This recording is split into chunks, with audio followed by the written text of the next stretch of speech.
ಮಲಿನ ಗುಣವು ಜ್ಞಾನವೆಂಬು ಶರದಿಯಲ್ಲಿ ದೂರ ಮಾಡಿ ಮಲಿನ ಗುಣವು ಜ್ಞಾನವೆಂಬು ಶರದಿಯಲ್ಲಿ ನಿರತ ಸ್ನಾನ ಮಾಡಿ ಗುರುವಿನ ಚರಣ ಪೂಜೆಯ ಮಾಡಬೇಕು ಪಾದ ಪೂಜೆಯ ಮಾಡಬೇಕಣ್ಣ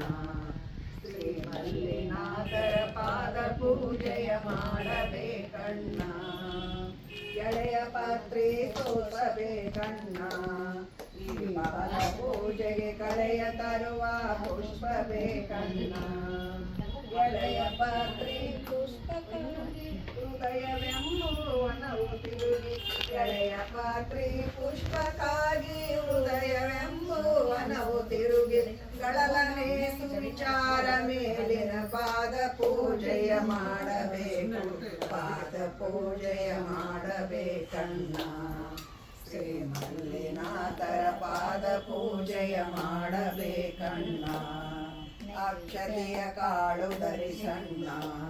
ಮುಂಗಾಗಲೈದು ಅಕ್ಷತೆಯ ಕಾಳು ಧರಿಸಣ್ಣ ಅಕ್ಷತೆಯ ಕಾಳಿಗೆ ನೀ ಸಗುಣ ಗುಣವು ದಿನವು ಮಾಡಿ ಅಕ್ಷತೆಯ ಕಾಳಿಗೆ ನೀ ಸಗುಣ ಗುಣವು ದಿನವು ಮಾಡಿ ಶಿಷ್ಯ ಮನದಿ ಬಿಡಿಸು ಬೇಗ ಮೋಕ್ಷವಿತ್ತು ಸಲವು ಈಗ ಪಾದ ಪೂಜೆಯ ಮಾಡಬೇಕಣ್ಣ ಶ್ರೀ ಮಲ್ಲಿನಾಥರ ಪಾದ ಪೂಜೆಯ ಮಾಡಬೇಕಣ್ಣ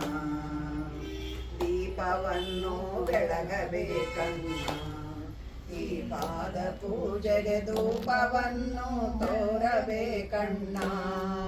ಪಾಪಿ ಮನವೇ ಧೂಪ ಮಾಡಿ ಸಗುಣವೆಂಬು ದೀಪ ಬೆಳಗಿ ಪಾಪಿ ಮನವೇ ಧೂಪ ಮಾಡಿ ಸಗುಣವೆಂಬೋ ದೀಪ ಬೆಳಗಿ ಪಾಪಹರನೆ ಕೃಪೆಯ ಮಾಡು ತಾಪತ್ರೆಯನ್ನು ಬಿಡಿಸು ಬೇಗ ಪಾದ ಪೂಜೆಯ ಮಾಡಬೇಕಣ್ಣ ಶ್ರೀ ಮಲ್ಲಿನಾಥರ ಪಾದ ಪೂಜೆಯ ಮಾಡಬೇಕಣ್ಣ ಧರೆಯೊಳು ವಿಜಯ ಪೂರ ನೋಡಣ್ಣ ಇಲ್ಲಿ ಮೆರೆಯುವಂಥ ಪರಮ ಆಶ್ರಮಕ್ಕೆ ನಡಿಯಣ್ಣ ಪರಮ ಆಶ್ರಮಕ್ಕೆ ಹೋಗಿ ಮಲ್ಲಿನಾಥರ ಚರಣ ಕೆರಗಿ ಪರಮ ಆಶ್ರಮಕ್ಕೆ ಹೋಗಿ ಮಲ್ಲಿನಾಥರ ಚರಣ ಕೆರಗಿ ಕರುಣ ಪ್ರಸಾದವನ್ನುಂಡು ಬರದೆ ಮುಕ್ತಿ ಬೇಡಿಕೊಂಡು ಪಾದ ಪೂಜೆಯ ಮಾಡಬೇಕಣ್ಣ ಶ್ರೀ ಮಲ್ಲಿನಾಥರ ಪಾದ ಪೂಜೆಯ ಮಾಡಬೇಕಣ್ಣ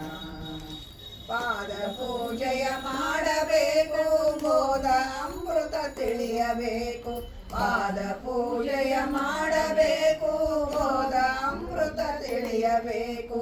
ವೇದಗಳಿಗೂ ನಿಲುಕದಂತ ಆದಿ ಶಿವನ ಕೂಡಬೇಕು ಪಾದ ಪೂಜೆಯ ಮಾಡಬೇಕಣ್ಣ ಶ್ರೀ ಮಲ್ಲಿನಾಥರ ಪಾದ ಪೂಜೆಯ ಮಾಡಬೇಕಣ್ಣ